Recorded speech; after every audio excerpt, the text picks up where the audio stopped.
Hey, good morning, everybody. Happy Monday to you. I hope all is well.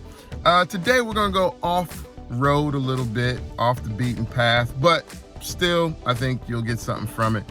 I want to jump into the hip-hop culture. I normally don't deal with cultural things, but this one, I see opportunity for some kingdom teaching here. So, I don't know if you guys know about the battle rap going on between J. Cole and Kendrick Lamar, right? And for those of you who don't know, these are two hip-hop artists that are on the more enlightened side. They talk about real things, so they're really about, real culture, real life. And, some things you listen to J. Cole, you're like, man, that could, okay, I could preach that. And so, I don't know how it started. I do know that Kendrick, decided to go at J. Cole. And so J. Cole responds. Now, this is typical of battles. In hip hop, you got beef with somebody, you air it out with the pen. And, hopefully it stops there, right? And, these are two guys that we don't see or expect anything to go past the pen, right? Pretty upstanding gentleman.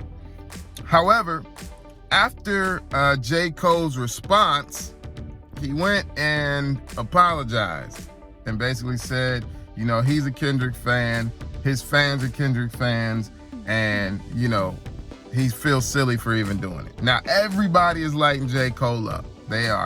They calling him weak. They calling him everything that they can, because typically in a battle, you just battle and that's it. Like, you don't apologize for it. It's part of the game. However, I think it's interesting that J. Cole apologized, and his reason was that just really ain't him. That's not who he is. He's not a person that if you say something against him, he's going to come back at you. And I thought, man, isn't that kingdom principles?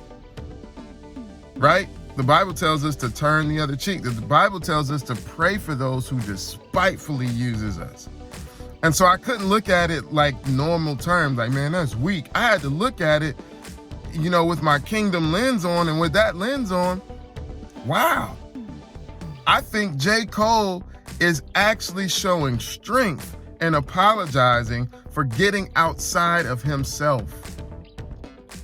See, that's all the Father really wants. He wants us to be who we are. I wouldn't even be mad at him for battle rapping against him. It's part of the industry, it's part of the culture, whatever. But if he feels that that's not who he is, and he was man enough to come out and apologize and say that, more power to him.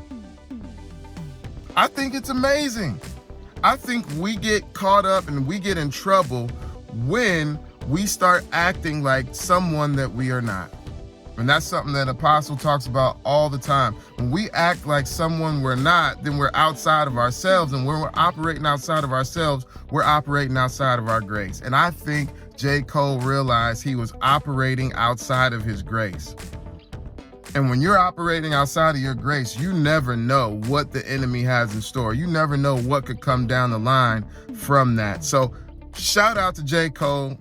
Kudos to you, my brother. If you feel a certain type of way, you feel that's not you, thank you for being honest about it. Thank you for being you.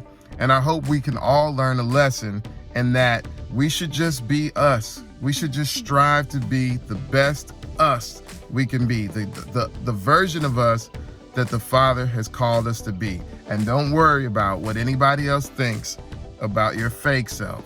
The only one that matters is who you really are. All right? God bless you guys. Have a wonderful, wonderful Monday, and have a wonderful, wonderful week.